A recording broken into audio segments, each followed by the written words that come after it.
जय हिंद दोस्तों। जैसा कि आप लोगों ने थंबनेल पर देख लिया होगा कि आज की इस वीडियो में हम लोग किस विषय पर बात करने वाले हैं। जैसा कि फ्रेंड्स, आपका एसएससी एमटीएस का एग्ज़ाम सितंबर माह में होना है। फॉर्म आपने फिल कर लिया होगा और अपनी अपनी तैयारी को आप लोग कर रहे होंगे, ठीक है। तो आप लोग के मन में बहुत सारे सवाल उपज रहे होंगे एसएससी एमटीएस और हवलदार के ऊपर कि इसमें क्या क्या सुविधाएँ मिलती हैं, क्या काम करना पड़ता है, क्या प्रमोशन इसमें होता है, पढ़ने के लिए समय होता है या नहीं होता है, एसएससी एमटीएस अच्छा है या रेलवे ग्रुप डी का जॉब अच्छा है, क्या इसमें आपका ऊपरी कमाई होता है कि नहीं होता है, ठीक है। साथ में उन विषयों पर बात करेंगे जिस विषय पर आपका यूट्यूब पर बहुत सारे मिथ भी फैला हुआ है। जैसा कि आपको क्या इस पर सफाई कर्मी का काम करना है, झाड़ू मारना है, या घर साफ करना है, या ऑफिस साफ करना है, ठीक है। तो चलिए वीडियो में स्टार्ट करते हैं फ्रेंड्स, बिना किसी देरी के। इससे पहले आप लोग चैनल पर नए हैं तो एसएससी एमटीएस से जुड़े हर पल अपडेट के लिए चैनल को सब्सक्राइब जरूर कर लीजिएगा, ठीक है। तो सबसे पहले दोस्तों हम लोग बात करेंगे आपके एसएससी एमटीएस हवलदार का सैलरी के बारे में। ये बहुत सारा आपका क्यूरी था और क्यूरी है भी किसमें सैलरी है जो कि कितना मिलता है, ठीक है। तो वीडियो में आगे बढ़ने से पहले आपको बता दें टेक्स्ट बुक पर चल रहे द वीक फाइनल सेल के बारे में, जो कि दोस्तों आपका 26 से 29 जुलाई के बीच तक चलना है। ये सेल में दोस्तों आपका जो टेस्ट बुक का जो ईयरली पास है वो मात्र आपको 269 रुपये में, और टेस्ट बुक का जो ईयरली पास प्रो है जो कि दोस्तों आपको मात्र 359 रुपये में मिल जाएगा। इसके साथ ही हमारा कूपन कोड APG यूज़ करते हैं तो आपको 10% का एक्स्ट्रा ऑफ भी मिलेगा, ठीक है। टेस्ट बुक पास प्रो लेते हैं तो उस पर आपको अलग से बेनिफिट मिलता है कि आप एक मॉक को आप अनलिमिटेड बार दे सकते हैं। साथ में प्रीवियस क्वेश्चन को भी डाउनलोड कर सकते हैं, ठीक है। अगर आप सिंगल पास खरीदते हैं तो एक सिंगल पास में दोस्तों आपको 700 प्लस डिफरेंट एग्जामों का 70,000 प्लस मॉक टेस्ट आपको मिलेंगे। जैसा कि आपको एसएससी का मिलेगा, रेलवे का मिलेगा, बैंकिंग, टीचिंग, स्टेट एग्जाम, इन कोई भी आपका अदर पीसीएस वेरियस एग्जाम होता है उन सभी का मॉक टेस्ट आप इस पर आसानी से दे सकते हैं। प्रीवियस क्वेश्चन को भी डाउनलोड कर सकते हैं, ठीक है। तो डिस्क्रिप्शन में लिंक दिया गया है, आप लोग जाइए इस सेल का लाभ उठा लीजिए और हमारा कूपन कोड APG जरूर यूज कीजिएगा। यह आपका अंतिम बार है जो कि आपको किफ़ायती दाम में ये आपको पास है जो कि प्रोवाइड करवाया जा रहा है, ठीक है। आपको बता दें कि एसएससी एमटीएस का हो या हवलदार का हो, उसका जो आपका सैलरी होता है ग्रेड पे की बात करेंगे तो ग्रेड पे दोस्तों आपका होता है 1800, ठीक है। इसके अलावा ग्रेड पे आपका 1800 होता है। इसके अलावा सिटीज़ बाई सिटीज़ ये आपका बढ़ भी सकता है, घट भी सकता है, ठीक है। ग्रेड पे लेकिन नहीं घटेगा। सिटीज़ बाई सिटीज़ आपका HRA बढ़ेगा, HRA घटेगा, TA बढ़ेगा, TA घटेगा, DA बढ़ेगा, DA घटेगा, ठीक है। हम लोग सभी बिंदुओं पर बात करेंगे कि आपका HRA क्या होता है, TA क्या होता है और DA क्या होता है, ठीक है। तो ग्रेड पे दोस्तों आपका 1800 सब सेम मिलता है चाहे आप कोई भी सिटी में हो, ठीक है। इसके अलावा बेसिक पे की बात करेंगे तो बेसिक पे दोस्तों आपका 18,000 मिलता है, ठीक है।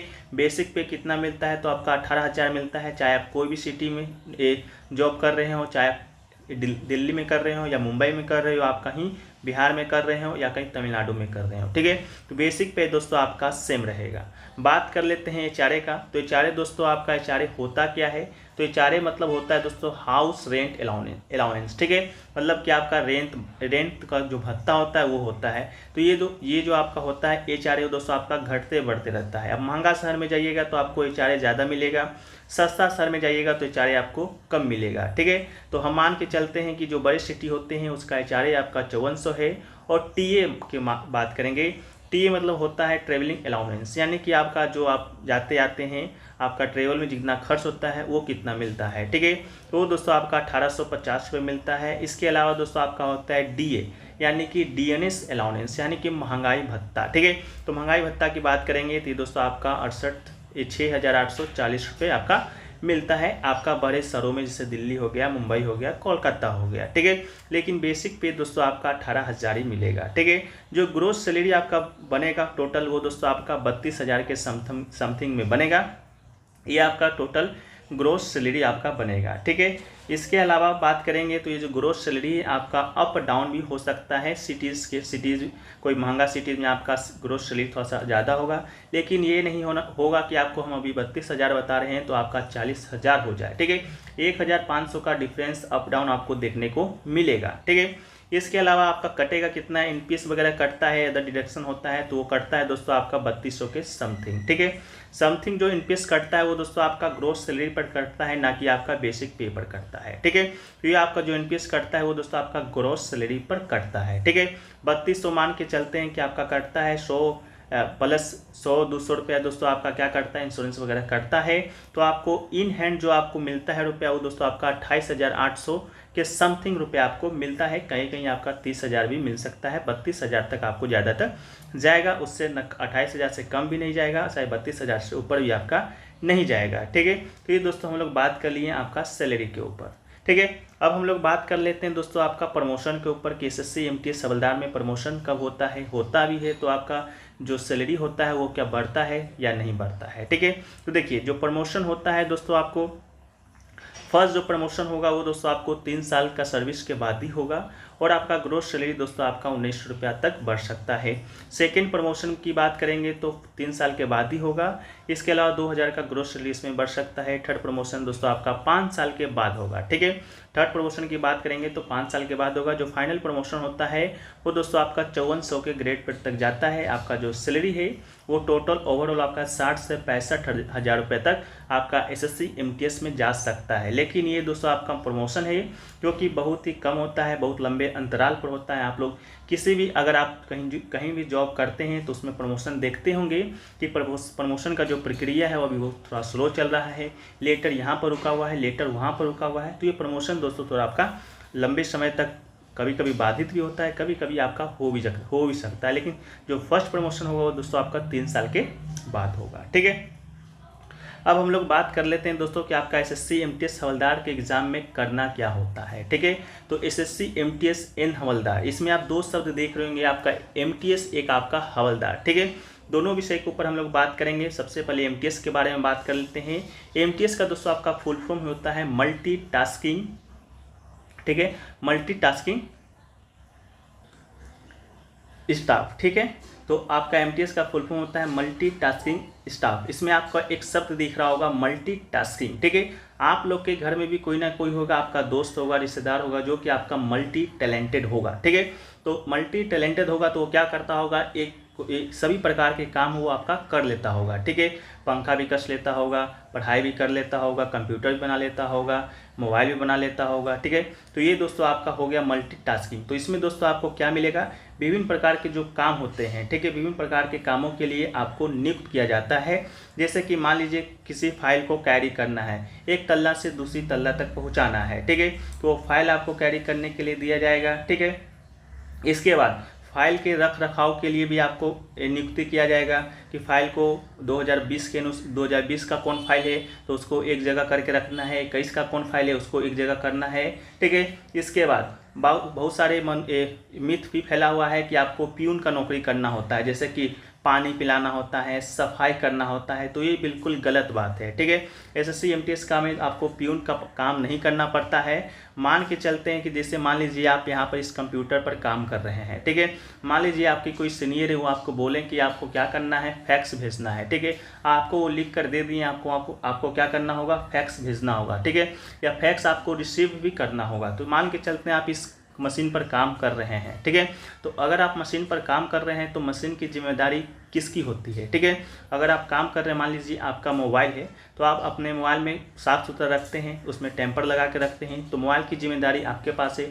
जिस रूम में आप रहते हैं रूम की सफाई करने की जिम्मेदारी आपके पास होती है। ठीक है, तो उसी प्रकार अगर आप कहीं पर किसी कंप्यूटर लैब पर बैठकर काम कर रहे हैं या किसी फाइल को अरेंज कर रहे हैं तो उन सब की जो जिम्मेदारी होती है वो दोस्तों आपका ही होता है। ठीक है, तो कंप्यूटर वगैरह को साफ़ करना, ठीक है, कंप्यूटर वगैरह को साफ़ करना, फैक्स मशीन को सही से रखना, ये सब की जिम्मेदारी आपकी ही होगी। ये नहीं कि आपको झाड़ू मारना होगा या पानी पिलाना होगा। ठीक है, चलिए इसके बाद हम लोग बात करते हैं कि आपका किस किस को इसमें आपका प्रेफरेंस मिलता है। ठीक है, तो मान के चलते हैं कि अगर आप एसएससी MTS के जॉब में जा रहे हैं, आपके पास कंप्यूटर स्किल है। ठीक है, कंप्यूटर स्किल है या आपके पास ड्राइविंग का स्किल है या आपके पास ITI का स्किल है। ठीक है, या आपने ITI किया हुआ है। ठीक है, तो ये सब में दोस्तों आपको क्या मिलेगा, प्रेफरेंस मिलेगा। प्रेफरेंस किस टाइप का मिलेगा, मान लीजिए कि आपके पास कंप्यूटर का स्किल है तो आपको सीनियर के बिहाफ पर आपके ऊपर जो सीनियर होंगे, ठीक है,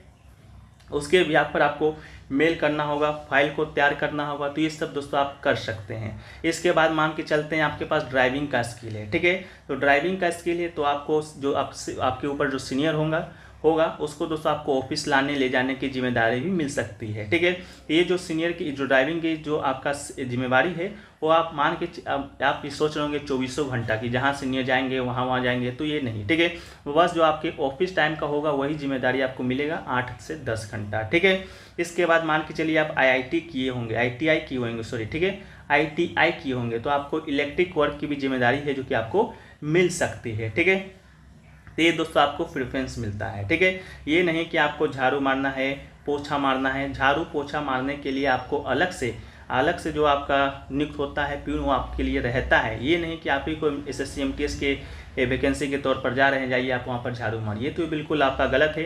कंप्यूटर को साफ़ करना है, फाइल को एक जगह से दूसरी जगह तक ले जाना है। मान लीजिए कि आप फाइल को प्यून को दे दिया जाए कि लो इसको यहाँ पहुँचा दो या इस फाइल को इसमें अरेंज कर दो, तो उसको समझ नहीं पाएगा कि कौन सा ईयर का कौन सा फाइल है, किसको कहाँ अरेंज करना है। ठीक है, इसलिए आपको SSC MTS की नियुक्ति की जाती है और आपको ये सब कामों के लिए नियुक्त किया जाता है। ठीक है, इसके अलावा साथ साथ आपको बता दें कि आपका जो सेंट्रल गवर्नमेंट होता है, जैसे बड़ी बड़ी एजेंसियां होती है, ठीक है, जैसे नेवी हो गया, DRD हो गया, उस सब के जगह फाइल लाना ले जाना, उन सब के जगह भी आपको क्या करना चाहिए, नियुक्त किया जा सकता है। ठीक है, चलिए अब बात कर लेते हैं कि आपको हवलदार में क्या करना होगा। ठीक है, ये तो हम लोग बात किए SSC MTS के बारे में। तो हवलदार का जब आप जॉब में जाइएगा तो आपको इस तरह का एक वर्दी दिया जाएगा जो कि बिल्कुल पुलिस वाले की तरह होगा। ठीक है, ये दोस्तों आपका हवलदार का वर्दी भी दिया जाएगा। SSC MTS में आपको वर्दी नहीं दिया जाएगा, आपको खुद से आपको क्या करना है, सही तरीके से रहना है, सही तरीके से कपड़ा को सियाना है। ठीक है, तो हवलदार में दोस्तों आपको क्या होता है कि जितने भी सेंट्रल गवर्नमेंट की एजेंसियां होती हैं या सेंट्रल गवर्नमेंट का ऑफिस होता है उस पर आपको सिक्योरिटी के तौर पर रखा जाएगा। ठीक है, तो ये दोस्तों आपका हवलदार का होता है। इसके बाद बहुत सारे लोगों के मन में सवाल होता है क्या बंदूक मिलता है कि नहीं मिलता है। ठीक है, तो वो दोस्तों आपके क्या मिलेगा, आपको कितना आप उसमें कितना सक्षम है उसके आधार पर दोस्तों आपको बंदूक वगैरह दिया जाता है। वो काम के ऊपर भी दिया जाता है कि आप किस तरह के सिक्योरिटी पर काम कर रहे हैं तब। ठीक है, इसके बाद आपका नेक्स्ट सवाल है कि आपका काम कितने घंटे का होता है और आगे की तैयारी करने के लिए क्या ये जॉब सही है या नहीं है। ठीक है, या रेलवे ग्रुप डी से ये जॉब अच्छा है या रेलवे ग्रुप डी अच्छा है। ठीक है, तो आपको बता दें कि SSC MTS और रेलवे ग्रुप डी, ठीक है, दोनों सेम प्रकार का जॉब है, लेकिन आप जब SSC MTS में जाते हैं तो ये दोस्तों आपका ऑफिस वर्क होता है। ठीक है, ग्रुप डी में जाते हैं तो ये दोस्तों आपका बाहरी वर्क होता है। ठीक है, तो आप अपने से अनुमान लगा लीजिए कि SSC MTS अच्छा है या रेलवे ग्रुप डी अच्छा है। रेलवे ग्रुप डी का जॉब कभी कभी आता है 4 साल 5 साल में एक बार, SSC MTS का जॉब आपका हर साल देखने को मिलता है। ठीक है, सबसे बड़ा बात है कि आपका काम करने का घंटा मिलता है। तो जो आपका SSC MTS का होगा, जैसा कि हमने आपको बताया कि दोस्तों आपका ऑफिस वर्क होता है। क्या होता है, ऑफिस वर्क होता है। तो ऑफिस वर्क जब भी होगा तो दोस्तों आपका 10 बजे से शुरू होगा, 5 से 6 बजे तक दोस्तों आपका जाएगा। ठीक है, तो आपको 8 से 9 घंटा ही आपको क्या मिलता है, ऑफिस वर्क करने को मिलता है। मान के चलते हैं आपका जो ऑफिस है आपको 10 बजे से भी शुरू होता है, तो आप 9 बजे घर से निकलते हैं तो आप 10 बजे तक पहुंचते हैं। इसके बाद 5 बजे तक आपका ऑफिस रहता है, तो 6 बजे तक आप अपने घर पर रह सकते हैं। ठीक है, तो पढ़ने के लिए सुबह भी आपका 2 से 3 घंटा का समय है, रात में भी आपका 3 से 4 घंटा का समय है। तो पढ़ने का जो आपका घंटा है, पढ़ने का जो टाइम है वो दोस्तों आपको पूरा मिलेगा। ठीक है, जिस प्रकार आप आगे की तैयारी भी कर सकते हैं। ठीक है, तो ये तो दोस्तों आपका बात रहा कि कितने घंटे टाइम मिलेगा नहीं मिलेगा। तो ग्रुप डी की तरह नहीं है कि आपको बाहरी काम मिलेगा, इसमें आप एक टाइम दिया जाएगा, इसी टाइम पर आपको जॉब करना है। हो सकता है कभी कभी इमरजेंसी में आपको बुला लिया जाए बे टाइम में। ठीक है, लेकिन आपका जो टाइम रहेगा वो जो ऑफिस का जो टाइम रहता है वो दोस्तों आपका 10 से 5 रहता है। तो मान के चलते हैं आपका 9 से 6 बजे तक भी आप काम कर रहे हैं, तो आपके पास एक पर्याप्त समय है आगे की तैयारी करने के लिए। ठीक है, और सबसे जो बड़ा बात है कि आपके साथ जो सीनियर होते हैं वो आपके साथ किस तरह का बिहेव करते हैं। ठीक है, तो आप SSC MTS की तैयारी जो कर रहे थे, SSC MTS का जो जॉब लिए हैं, आप SSC की तैयारी कर रहे थे, जो SSC CGL में जाएंगे वो भी आपका SSC की तैयारी करेंगे। ठीक है, तो SSC CGL वाले भी कभी ना कभी SSC MTS का जो तैयारी है किए होंगे, फॉर्म भरे होंगे। ठीक है, तो इसके साथ जो आपका जो बिहेव होता है वो दोस्तों आपको बिल्कुल एक भाईचारे की तरह किया जाएगा, ना कि दोस्तों आपके साथ गंदा बिहेव किया जाएगा। तो इस बात का चिंता भी आपको नहीं लेना है। ठीक है, तो ये दोस्तों आपका रहा SSC MTS के बारे में जो आपके बहुत सारे मिथ फैली हुई थी यूट्यूब पर, उसके बारे में आप लोगों ने बहुत सारे मैसेज के माध्यम से पूछा था या पूछते रहा था, तो वीडियो को थोड़ा सा लाने में समय जो लग गया है, लेकिन आपका जो सच्चाई है वही आपको वीडियो में बताया गया है। बाकी आपको वीडियो कैसा लगा कमेंट में बताइएगा। अगर आपको अच्छा लगा हो तो वीडियो को लाइक कर दीजिएगा, और जो भी सवाल होंगे इसको एक बार कमेंट कर दीजिएगा, उसको हम देने का प्रयास करेंगे। हो सके तो वीडियो को अधिक से अधिक शेयर कीजिएगा, और चैनल पर नए चैनल को सब्सक्राइब भी कर लीजिएगा SSC MTS हवलदार से जुड़े हर पल अपडेट के लिए। तो मिलते हैं हम लोग नेक्स्ट वीडियो में फ्रेंड्स, जब तक के लिए जय हिंद जय भारत।